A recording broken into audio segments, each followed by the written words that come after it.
Hello, my name is Kristjan and I'm from good old company. I work with leather and fish leather and if you're having trouble with edge coating like I have been throughout the years, then this is a video for you.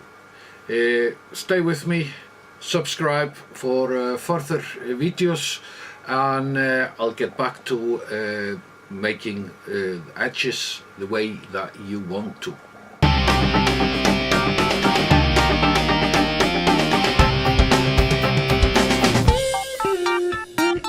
Now I want to start by thanking one man, Joe from Fiskur Leather in Minnesota. He sent me some Giardini edge paint a year ago. I promised then that I would make a video for him. Finally I'm there. I'm happy that I didn't do it before, because I've been doing extensive testing on edge coating and what works, what does not work, and how I feel that it's best to deal with it. I wanna thank you that have been subscribing to my channel, and it's been an overwhelming actually result with the first video that I made, my ranting there. And I also want to say that I am in no way connected to Giardini or do I have any connection to anyone selling Giardini. That is why Joe sent me the edge paint in the first place. I could not get it here in Iceland, but since then I have contacted the company. I have ordered their big set of edge paint, and I will order more. The reason for that is simple. When I was starting out, I of course had read about burnishing, and I wanted to do the burnishing the right way, as some say it's supposed to be. That is slick edges like we have here, smooth edge that is fairly simple to achieve. And I tried and I tried and I tried and I tried with no result. I tried just about everything and I could not understand why it wasn't working for me. So I ordered some edge paint to save my butt from so I could finish the thing that I was doing then. It was a bag. It was. But when I went online to order, I did a little bit of research and found out that the weg tan leather that I had ordered was not at all weg tan leather. It was chrome tanned.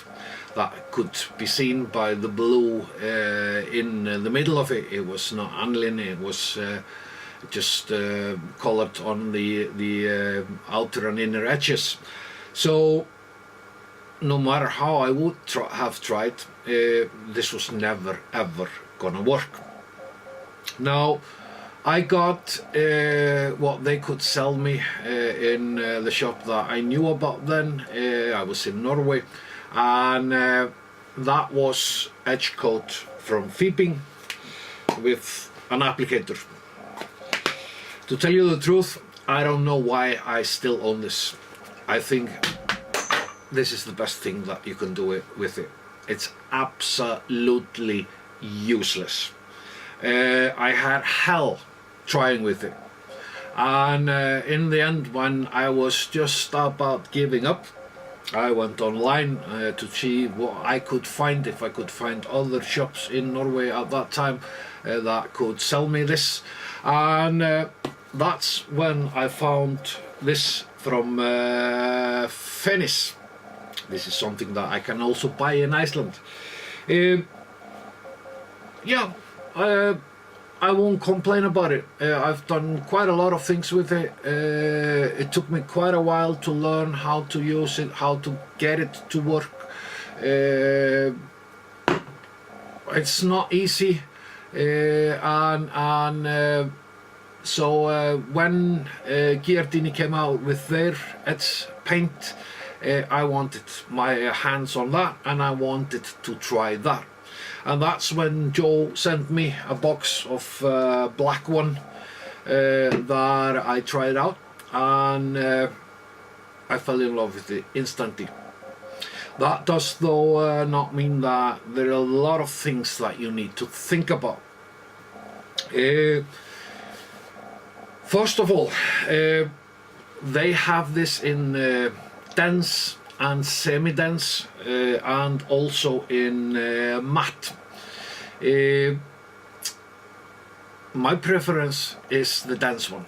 You will have to find out which one. The dense one is a little bit thicker, maybe a little bit harder to achieve the good result, but I think it's actually simpler. Now, they are amazing when it comes to colors. They have unbelievable amount of colors. You can order it online, and they actually have such an expansive color card of colors that they have and that you can make. If you buy their big set like I did, you get all kinds of things with it, and one of them are those glasses, because you can mix your own color. You can get the shade that you want. I don't like these.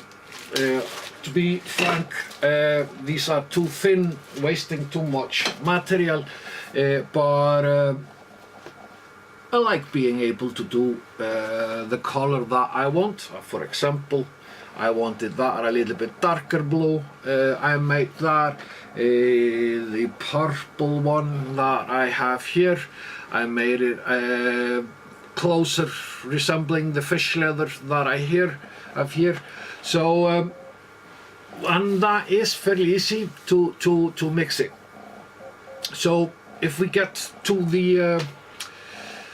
the next step, once you have bought several of these, you can start with black and brown. I can vouch for them.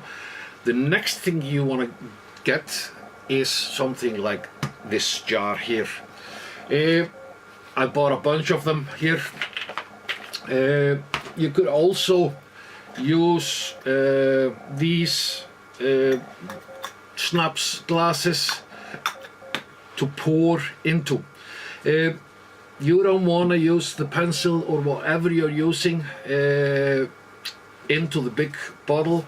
Also, you want to keep that bottle as much closed as possible for the longevity. They say that it's up to 36 months, the shelf life. I'm not absolutely certain that is right, but I might also have made the major mistake of contaminating one of these, and there is no alcohol in this, so this is more natural in that way. It's not smelly. Bag is like that, and smells acrylic, and you want to keep this one as closed as you want. So what I do, I pour what I mix: light blue, little bit darker blue, black, brown.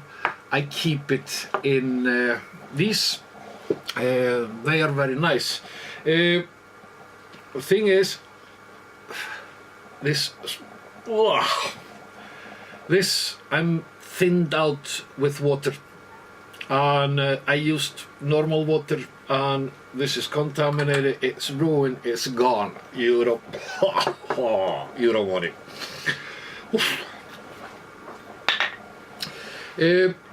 Once you have these, the reason why I like these extra much is that when I started out applying edge paint from Venice and then from Max Mar or from Giardini.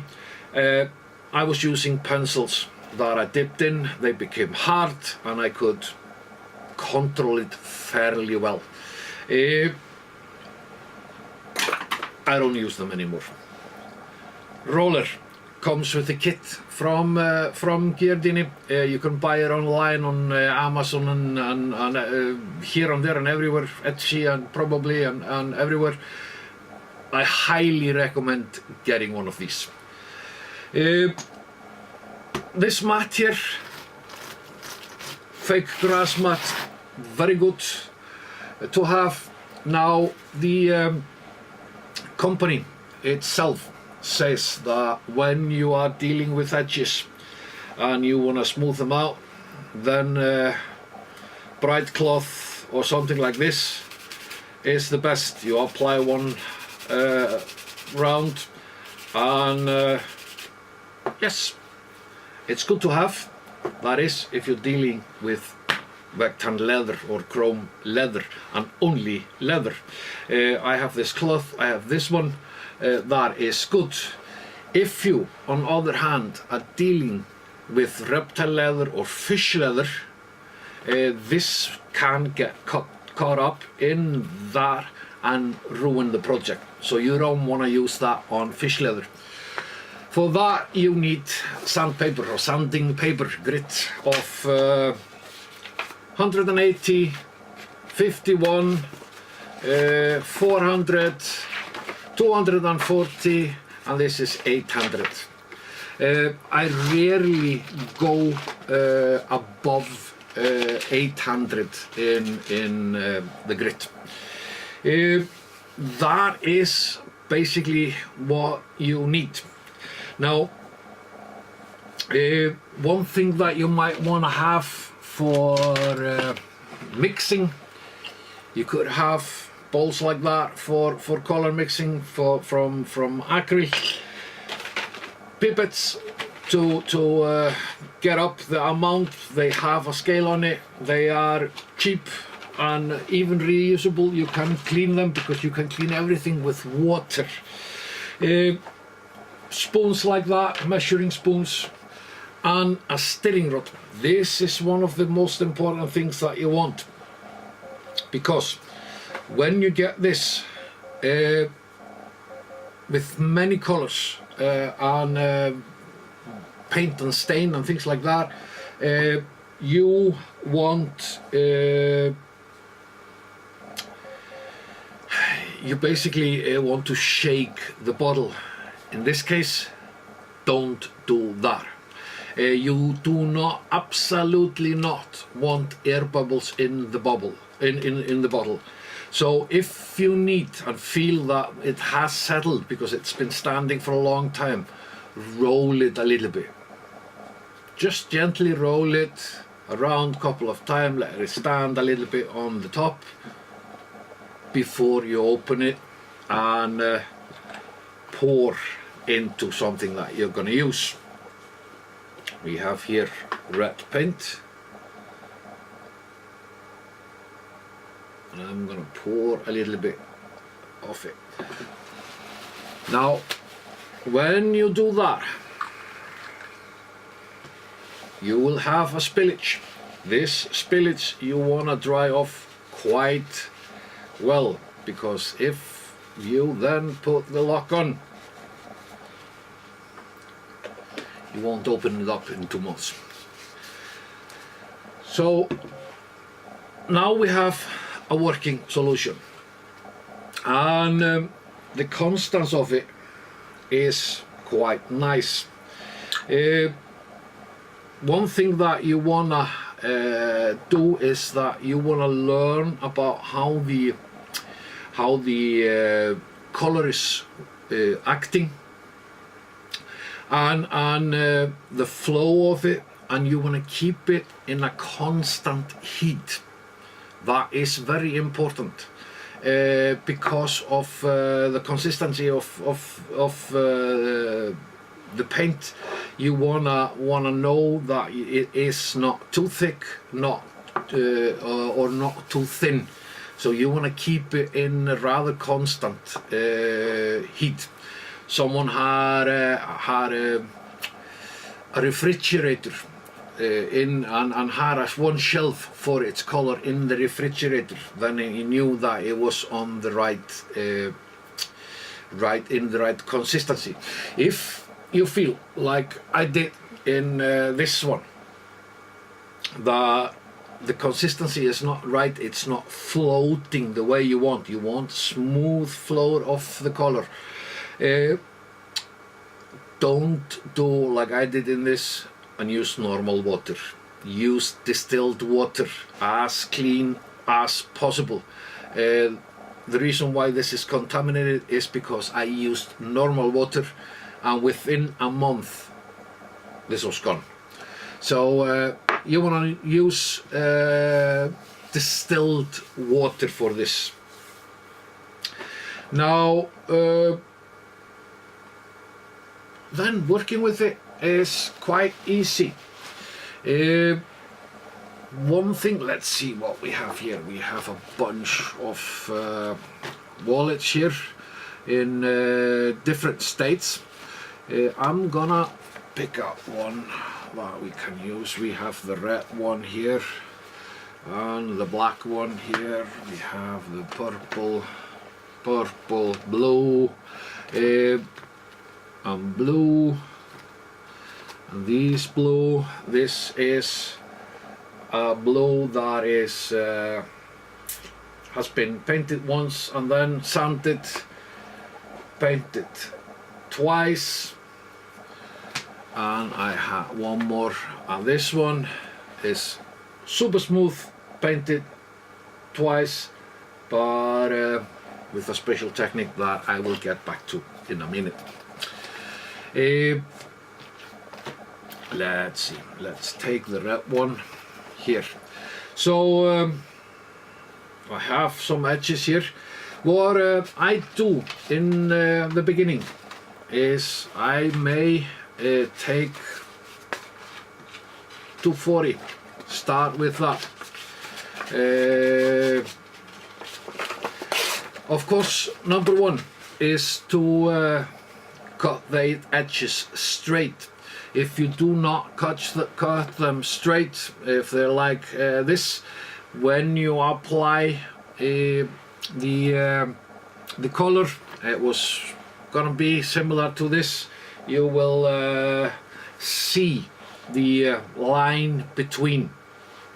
So one way of doing it is you sand, apply one round, then you sand very roughly again with rough paper, even rougher. So what you have is you have only paint in the pores of the leather. You're starting to see the leather up through. Then I go with a little bit finer, and the reason why I don't go with finer than 800 is that I don't wanna be at the point where I'm basically burnishing the edge with the sanding paper. I want it a little bit rough so that I get a grip. The first round of paint, that it gets a grip. They have now, I haven't tried it, but they have now a base coat that you can use as first coat before putting paint on. After sanding, this is basically, let's take the blue one here. You just grab the roller, dip it in, make sure it's not too much, and then you start rolling it.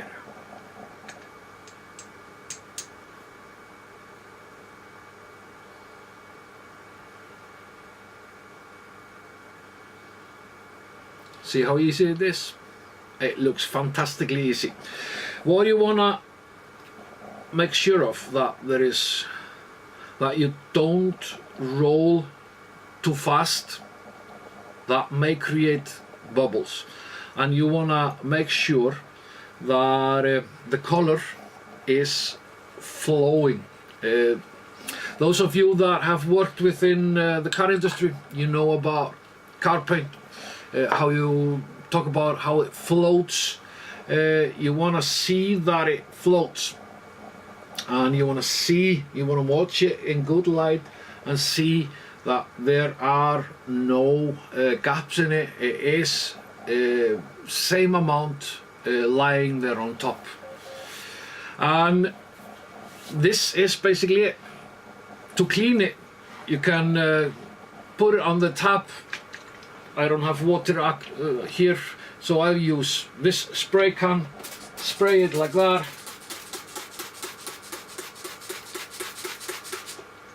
Because it is water-based, it's easy to clean.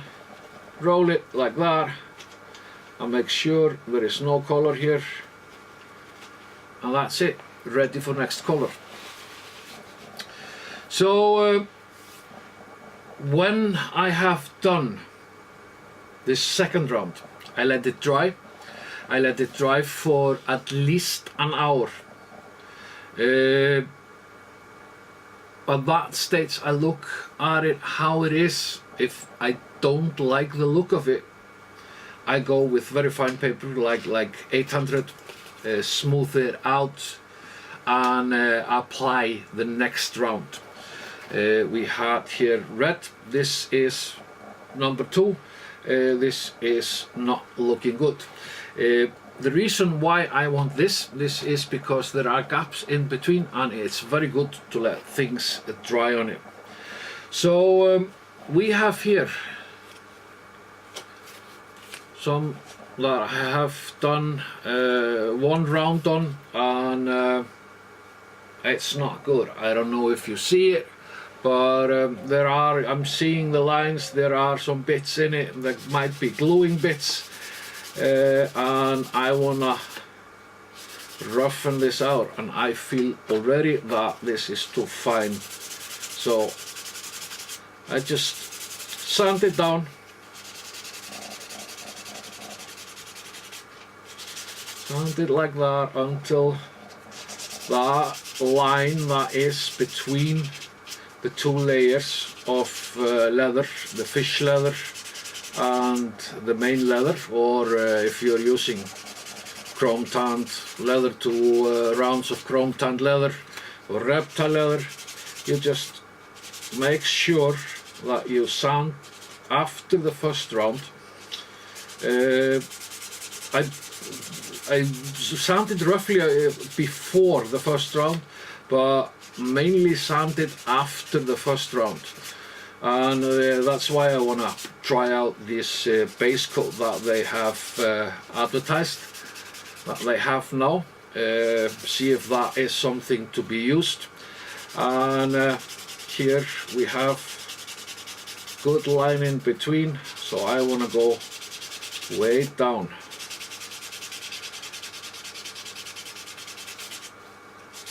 And it looks like I might actually have to go 3 times on this, because I am basically taking most of the edge paint that I've already put on off. So it's like that. Then I wanna take the paint, and now we deal with painting this one. Roll it not too fast, make sure there is enough paint on it, not too much so that it's running down on the sides, but enough to make everything flow and fill. You might want to take it 1-2 rounds, and just like that, easy does it. Easy does it.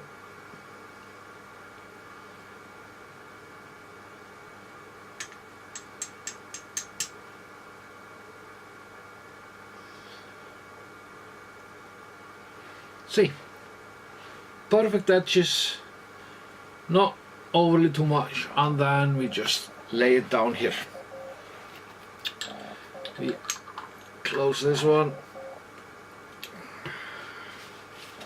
Try not to smear everything. Then we just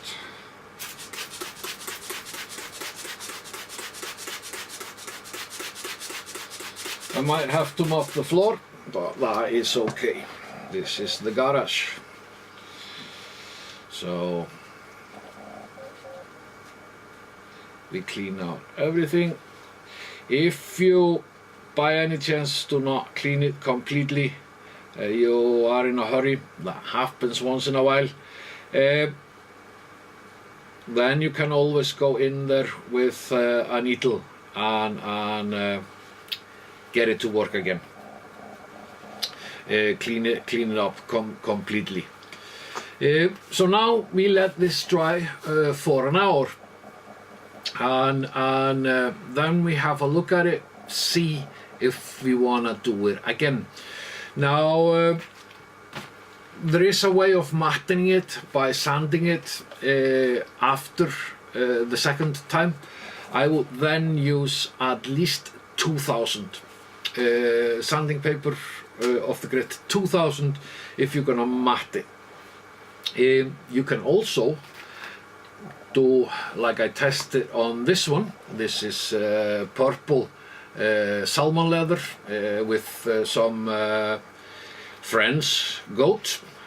No, this is actually English goat, and I tested that I matted it first, and then I used the gloss. They have a gloss medium that you can put on the edges. This is super glossy. This is Disco Frisco. That is how glossy it is. I don't know if you can see it, but can be used in some occasions. This one I used a special technique for, and now for something special. This one here is super smooth. That is because I used the heat technique. I'm still experimenting with it, but I like it in many ways. If you have one of these, that is the normal ones. This one is 30 watts. Don't use it. It's way too strong. This one I bought from China. Simple, cheap, comes with a lot of extras in it, and has what is it, 450 watts, no, not watts, 450 degrees Celsius they say. The highest rate you can control. You've got a control knob here. This one I use mainly to smooth the edges here, or the outer edges that can be a little bit jagged. Once in a while, it's not common that it happens, and I use it if there is very difficult gap, or the gap in between is quite big. I use it to smooth out, fill out that gap gently. Takes quite a time because you don't want to overdo it. If you heat it too much, it will bubble up and break free. The risk of it peeling is higher, so you want to be very gentle with it. You want to be take your time. It's gonna take a long time, yes it is, but you want to be doing it just slowly, smoothing it out. Once I have done that, smoothed it out as much as I can with heat, I go with very fine sanding, and then I apply one more round. It is possible not to apply one more round.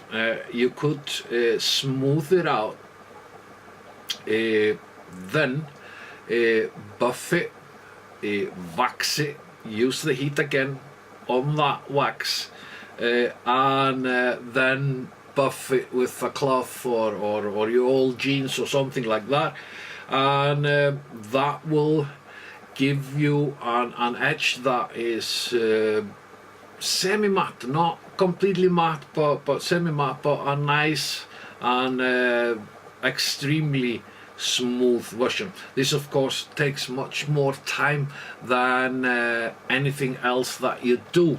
This one is drying out quite nicely. We went round 2, and I can see here that there is a tiny little gap here in this one, and that means I baked a tiny little gap here, which I made a fail. I wanna make this dry a little bit longer, otherwise it is almost perfect. So this is absolutely shame. This edge is perfect, this edge is perfect. You can see it maybe here or here. Tiniest gap here and tiniest gap here. I would not try to refill just that gap. That doesn't work. It's not gonna work trying to refill that. In this case, you could try with heat to fill it and smooth it out, see what happens, but the risk is that you will matte it. This is, you could say, semi-glossy. You will matte it with using heat.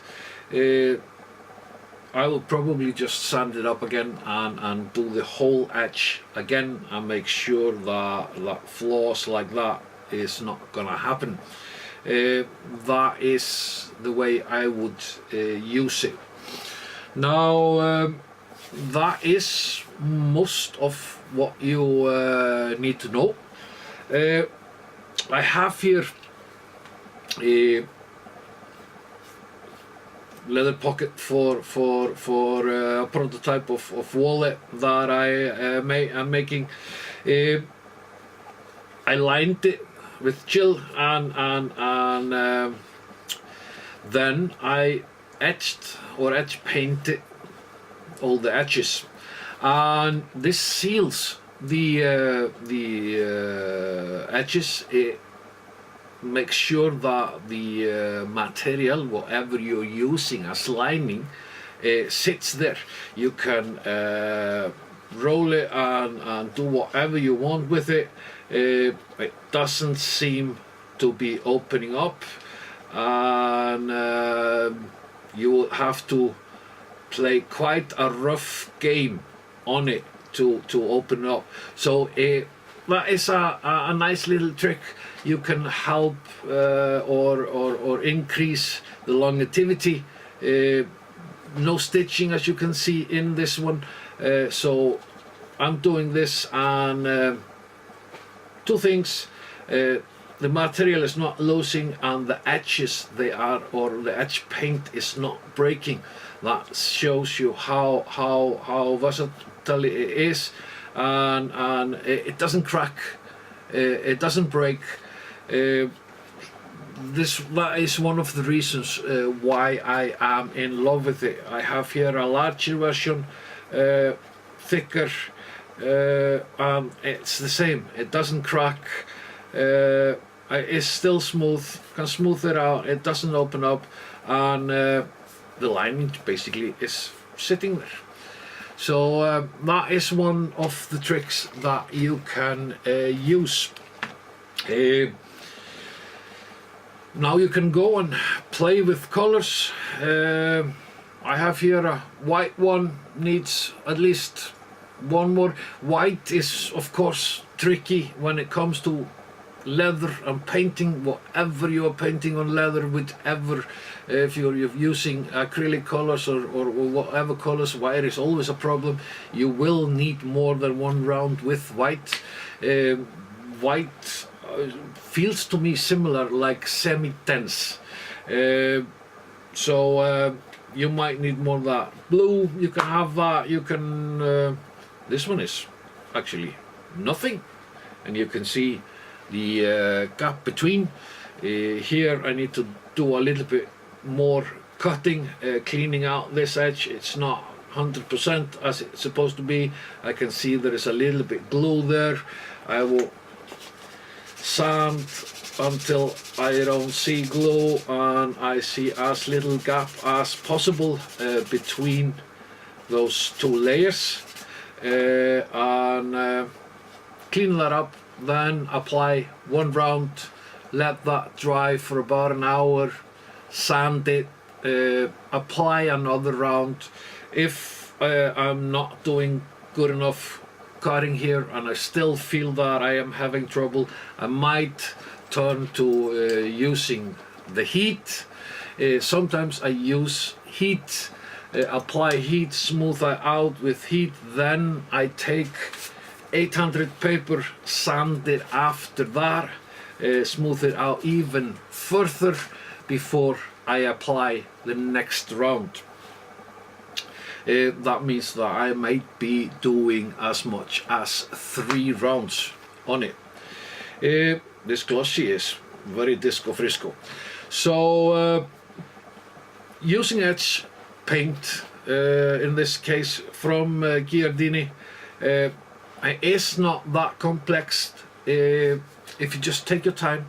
It is more work than doing the old style burnishing. I mean, burnishing is easy. You just apply some friction to it, and that is all. You can use water, you can use salvia, you can use tragagumman, and you can easily get the edges that you want. You can use wax. There are of course other out there with paint like this one. This is just what I can get my hands on. I have found and I like very much. As I say, this one is matte first round, this one is second round, still not good enough, and this one has been smoothed. This one was just sanded and is third round and is equally as perfect as the one that is with heat. So it is your choice what material you use, what method you use. You just have, like with everything within leather, no matter what I say, test it. No matter what anyone else says, test it. That is rule number 1, 2, 3, 4, 5 and 6 in all that you do. Don't blindly trust someone. Go test it. If you like what I am showing you here, go test it yourself. Find out your way to deal with things. I have found my way. I'm gonna deal with it this way. I love it, but until something even better comes along, or I learn something new that I like better. I hope this sums all of this up. Sanding paper, roller, little bit of time, maybe some heat, and then gently apply the paint, having it in the right consistency and learning how it is floating. Make sure that you don't have any bubbles and keep it in small boxes so you use small amounts of time. I like these boxes or these jars because I can dip it in and it just doesn't go too far in. So that's basically it. It's not more complex than that. I want to thank you for watching. Hope you subscribe. There's more coming. I'm gonna take a look at everything from designing a wallet to delivering a wallet and everything in between in the future. I promise that I will make more videos. And once again, thanks Joe for sending me this. This was a lifesaver. It's changed the way I've worked with things. It makes my life easier. Maybe it takes a little bit more time, but not more time than any other edge paint that I have worked with. Now, if you've got any question, feel that you feel that I didn't answer all the questions that you had, please throw them in the comments below. If I said something stupid, throw that also in the comments below. I do that once in a while, say something stupid. And of course my English is as my English is. I may not be native with English. I am Icelandic. You have to bear with my accent, and which nobody knows where it comes from. Probably from my ancestry in Scotland or Ireland or who knows what. But enough of this ranting. Thank you for watching. See you again in next episode. Bye bye.